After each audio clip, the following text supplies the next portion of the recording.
All right, we're back with another episode of The Blueprint. Together we rise. And we got a special guest today. We got Carlos from CW Gunwerks, all the way from Miami out to the shop. What's up, dude? How you doing, man? Doing great. How you doing? Great.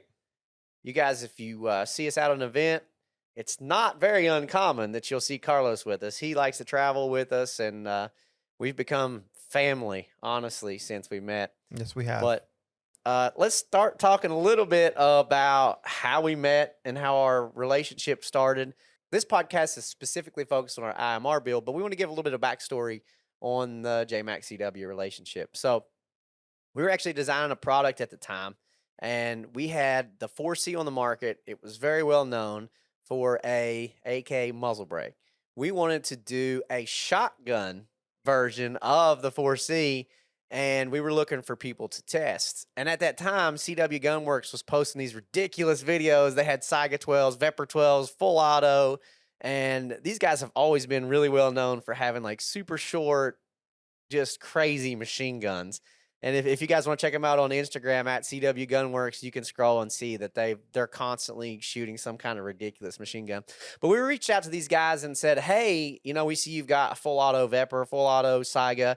We're making this muzzle brake, and we need somebody to kind of test it for us to help us, see, if it'll hold up. Because, at that time we had never made a shotgun muzzle brake. So I'll let you take over. We reached out and they're like, yeah, sure. We've got an event coming up at where was that? And if I review in somewhere up the North Florida, I don't remember the area. Yeah. But it was it was an event that we got invited to. And we told them to come on down so we can test it out. But the reason why I was excited about the product is when they showed me, they said, they sent me images, is because the way it looked. Because there are other shotgun muzzle brakes out there, but they just look bulky, and they don't have any style to them. So when I saw the image of the JMac shotgun muzzle brake, I was like, yeah, man, we'll test it out for you. And so they came on down, we said our highs, and then we mounted it up, and then we just put it out there for. So like I said, we were showing our products also, so we were letting people shoot it, and man, the line that I want to say was ridiculous to get it there for us, for our booth, to get in line to shoot the shotgun. We had from 6'5" huge guys to, there was this little petite 5'1", if anything, 100 pounds maybe lady that she said, I can handle that. Like, I go, you sure? And man, that muzzle brake tamed that shotgun, that she was able to control it. And I was actually impressed on how she could keep it on target. So for the audience that don't know what a Vepr and a Saiga shotgun, it's basically an AK that they've converted to 12 gauge. There's a lot more involved in that, but that's the easiest way to think about it. And we were shooting full auto 12 gauge. So that alone, is a challenge to hold up. I mean, even 308 full auto is a lot. Yeah. So it was super awesome seeing not only, you guys tested initially before we got to the event, and then the public testing it, that, I think we're onto something here. I think we've got a product that'll work. And the thing that we always like to do with our products is, you mentioned bulk and, design of other products. We always want to have the strongest possible product with the least amount of weight. So a lot of engineering goes into our product designs and how we manufacture things. And that's super critical. And that also plays into the IMR. But from that point on, we knew that the guys at CW Gunwerks, especially going to events and shooting a lot, that they could be our destructive testing friends. And we've got a nickname for Carlos. He's the Carlos, the Destroyer of Worlds, because if it can be broken, Carlos will figure out a way to break it. I'll find a way. So as we grew as a business, I mean, the shotgun muzzle brake was quite some time ago. Oh, yes. 7 years ago? Yeah. Something like that? Yeah. So as we grew as a business, we started sending all of our new products or anything that was relevant to something that you guys have and say, here, break it. Give us some feedback on this. Let us know what you think. And the thing that really drew us to you guys is, first of all, you guys do quality work in the firearms world. But the other thing too is you're blunt. You just say things like they are. If it's not good, it's not. And, in a relationship, you got to have that honesty. Well, I feel especially when you're making a product and if you sugarcoat something, it won't evolve. It won't get any better. It'll stay where it's at because you didn't want to hurt somebody's feelings over telling them the truth. So sometimes most people take it in a good way, but there are some people that sometimes they think that their product is fine the way it is and it's perfect. So there's no way to improve it, which I always felt that anything can be improved on. Yeah.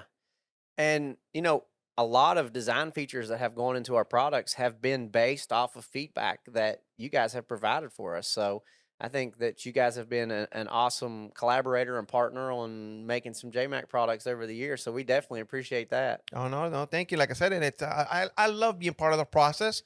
Like I said, we've tested out so many products and we've broken some, and some of them were great out of the bat on the first install. But yeah, man, it's been great. These last 7 years have been awesome, man. It's great. He'd call me up and be like, "Hey Jay, I don't know what you were thinking, but this ain't gonna work." That's been happening on a few products, or just fit, or maybe function or whatever. But I appreciate the honesty, and I think that any relationship needs that brutal honesty and open transparency. So that brings us to, we've done a lot of stuff in the past with collaborating as far as product design goes, but we never actually worked together as far as like on an actual project to make money for both Yeah, of us exactly. until recently.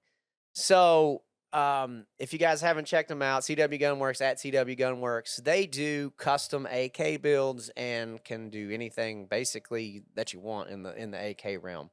But you guys have always been known for the crazier builds and the fun stuff. And so we set out probably 3 years ago and we said, hey, let's make all of the accessories and most of the critical components for a firearm to have our own AK one day. But we never really planned on being a manufacturer. We didn't really want to build because that's not true to our values as far as with JMac's vision. So we wanted to be a premium accessory manufacturer, innovator, designer. That's really our space. But we knew that CW and you guys, that's, building the guns is what your passion is and what you guys love. So we developed the IMR receiver with Tort. And what that entailed is we took a milled receiver, a Type 3 receiver, and instead of having the dual tank set up in the rear or the underfolder set up, we incorporated our IMR Infinity Modular Receiver is what that stands for. So the back has our Infinity Mount technology. And what that means is we can mount pretty much any type of stock that you want. We've got a folding mech that directly bolts to the back and folds. And then we could add a 1913 adapter, an M4 adapter if you want to run an M4 stock. And then we also have the ace holes drilled and tapped right into the back of the receiver. So that was kind of the foundation for what the future of the JMac CW collab would be. We didn't know it at the time, but as we develop products, we kind of want to say, okay, all right, here's a handguard. So we got a handguard. Here is a gas block. Here is a muzzle device. Here's a barrel. So how can we make all these things work together to be the ultimate package? A lot of our customers are competitive shooters. So we knew that the first firearm that we put on the market needed to be a high-end competitive shooting rifle. So we took all of our best components and basically rolled that into what we know as the IMR today. And I worked with Carlos and we come up with some ideas and we're like, well, what about this product? What about this product? And we kind of had that competitive shooter in mind the whole time we were designing the rifle. But the other thing that we wanted to do is we wanted to keep it lightweight because as a competitive shooter, you don't want to be lugging a 10-pound gun around. And having the thought of saying, well, let's use a milled receiver on a competitive gun a milled receiver is super smooth, but it's not known for being light. Usually No. they're pretty heavy. So we really had to come up with a really good strategy on how to get it well balanced with the accessories we wanted and still be a functional competition rifle.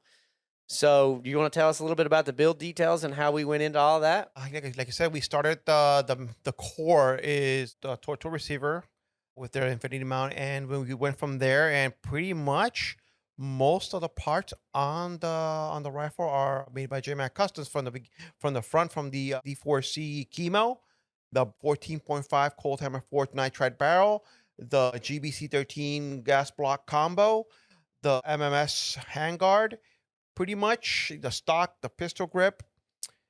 Pretty much the only things that were the core parts, like the functioning parts that we did have to use aftermarket, were the bolt carrier and the rear side block. And then what we did is, like anything else, every AK is a little different because the parts, especially like the bolt and carriers, so everything has to be massaged a little bit. But pretty much the JMac products are, every time you touch it, it's the same thing because the specs are always true. So what we do is we put everything together. We started from the muzzle brake all the way to back to the stock, and everything. Like I said, everything just fits perfectly on the rifle. From the RRD gets pin welded to the barrel, everything gets installed from factory specs, and of course making sure that everything's nice, straight, and true. But pretty much, like I said before, there's with JMac products, everything just falls into place. There's really no massaging those parts. Everything just bolts on where you need it to bolt on. And at the end, once we get it together, have a great product now that's super lightweight, even for a milled receiver. Because a lot of customers that asked about it, they're like, "Oh, it's milled." But like, "Oh, listen, yes, it's milled, but because of everything from the 14.5 inch barrel that to the muzzle brake, everything makes it lightweight. You don't have all the extra components that are cast, and they have extra material to make them stronger because they're cast. With the JMax product, you don't have that issue. So we ended up with a milled receiver AK that's under 8 pounds. What was it? 7.8. 7.8, 7 pounds, 8 ounces. And we actually measured, we had a standard stamp AKM with wood furniture side folder, which was about the same weight. And like I said, and that it weighs nothing compared to let's say a standard Arsenal Sam 7. That thing weighs a ton, but compared to the JMac IMR, weighs nothing. So it's perfect for competition shooting. I think we measured a Wasser, which is pretty much the Yeah, standard what everybody compares as far as like a AKM goes. I think it was 7.5, seven something point like that. six Yeah, pounds, and the milled receiver with all of the accessories, everything. completely decked out. Trigger, safety, handguard, M-lock handguard, key mount, suppressor ready, adjustable gas block, Yes. folding stock, all of those options, and a milled receiver was only just a few ounces heavier than a factory Wasser with wood stock. Oh yeah, So yeah. So it's perfect for competition shooting or the recreational shooter. But yeah, because of the weight, when especially competition shooters that are running and gunning, every little bit of that they can shave off weight off the rifle will help. and my personal favorite gun in general is a 14 and a half. I'm actually partial to 5.45, even though it's 72 cents around at the time we're filming this. The 14 and a half inch with a pin suppressor mount and a chemo suppressor with a folding stock is the ultimate truck gun. It's the ultimate home gun. I feel honestly that's the best overall setup if you're going to run a suppressed AK for personal defense. I think it's just the perfect length. You can get all the accessories you need on it. You got plenty of handguard space, and the 14.5-inch barrel length just sounds great suppressed. It almost is just as quiet as a 16-inch, and then once you come past that 14.5, went down to like 12.5, especially when you start getting under 11-inch, the the AK doesn't sound as good suppressed. It just sounds a lot better, a little bit longer, and especially when you have the adjustable gas block. With the GBC 13, instead of allowing it to purge more gas like other gas blocks do, the GBC actually cuts the gas out altogether and sends it all through the suppressor. So it's a true restrictive gas system instead of a bypass gas system. Some of the bypass gas systems allows that gas to come straight out of the ejection port, kind of making it loud there at the action. Yeah, from Um, the bleed off. yeah. Yeah, so another issue that those other front side gas blocks have, that they create bleed off and actually make the gun unreliable. So the other thing that we wanted to do is, we never really wanted to be an AK manufacturer, and we're not really big on mass production. We typically prefer to focus on quality over quantity. Of course, we want to sell a bunch of our products, but I would rather the people that get our products be super satisfied with what they have versus putting, let's say, we'll put 200 something, like 200 stocks on the market versus 5,000 stocks on the market. I know when those 200 stocks go out that they meet or exceed our expectations. When you start getting into the volumes games, the 5,000s, it's very difficult to have good quality control measures to get that many products out and still be as good as the 200 quantity realm. So we've always had that quality over quantity mindset, and we took that and did that, even more on the IMR, and we limited it to 20. So there's literally only 20 of these guns in existence, and we wanted it to be the ultimate AK package. So when you open it up, it comes in a hard case. And in that hard case, it comes with 3 mags, not just one. Most firearms come with a mag to be functional. If You you're know, lucky. yeah, if you're lucky. So we wanted to add the full experience. You open it up, it's got 3 mags in it. Ash came up with a great idea. She got another hard case, a waterproof hard case, and in that hard case comes with some goodies that I'm not going to tell everybody because that's kind of unique to the experience of opening that firearm.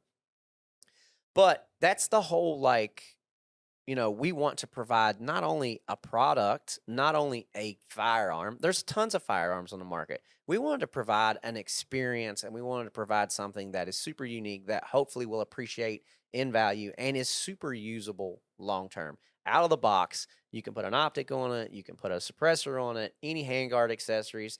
It is as accessorizable as an AR-15, and that's typically not true with a common AK. Yes, they're very standard AKs are very hard to accessorize. But now, like I said, with JMac products, that's a thing of the past now. Now you can bring a system that's 80 years old into the future, which, like I said, the AK is a very superior weapon system, but it was designed 80 plus years ago. So it was hard at the beginning. I want to say maybe 15 years ago, or actually 20 years ago, when I got into the AK game, there was only maybe one company that made a handguard, and it was terrible. JMax products now brings it into the 21st century, and now, like you said, you can mount you have the rail gas tube, so you can do flashlights, you can do D-balls, everything, anything. Even I have put it in thermal optics in the front, and it could coincide with their new optic mount that bolt onto the MMS handguard. Yeah, so not saying we do, not saying we don't. Um, there may be a couple extra laying around somewhere. So just throwing that out there. But we like to give the other part of the experience too is we built the guns up front. We didn't do a pre-order or Oh anything like yeah. that. So we had the full manufacturing of those 20 rifles all happen at first. And then the final, you get a couple options. You get to choose whether you want a T2 or a 1913 optic mount. And then with that, you get a different cheek riser. Yeah. But along with that too, is as you final assemble, Ash and I will fill out a certificate of authenticity, sign it, and then we send it down to you guys. And as you final assemble that, you also sign the certificate of authenticity. So it's kind of, to me, it's like, I don't want this, like I said before, I don't want this just to be another rifle. I want this to be something special. And we kind of, when we talked about it, we said we want this to fall in the category of heirloom. Like, we want this to be passed down generation to generation, and hopefully the people that end up with this have the same value of that product as we do. Yeah, I think because of the quality of the product, the customer that actually buys it, they kind of know what they're getting into. They see and appreciate the value that they're getting. So and there's something that they can, like you said, they can pass on to the next generation, because that rifle will probably outlive the original owner because of the quality of the product. And Yeah. that's what happens when you build something of quality with quality materials. It can last forever if it's taken care of. Yeah. So let us know in the comments below if you guys think that we should work on a future collab. The IMR is a 14.5-inch 7.62 rifle. We're not limited to that. There are other options out there. There are other parts out there that we can configure in a different manner.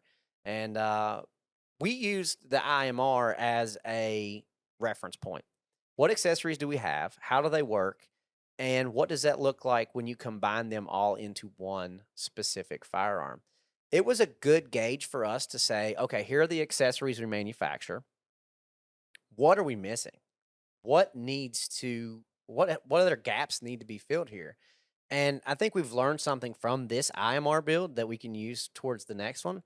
But I feel like when we put it all together, it was like, wow, we make almost everything on this gun except like literally the components from Romania. So I was like, it was to me a moment of reflection. We're like, wow, we started off with some like replica products and a muzzle device, and now we make everything tip to tail on this AK minus some accessories and the core components. So it was like, for us, it was like okay, check. Like, wow, we've kind of achieved a lot here, even though we don't realize that as we go along and we introduce all these new products. Yeah, honestly, you're right. There's only like the core parts where the bolt and carrier were Romanian, but pretty much everything else on it, even the parts that you don't make, like the selector and the trigger, those are US made. Yeah, So we try to keep everything.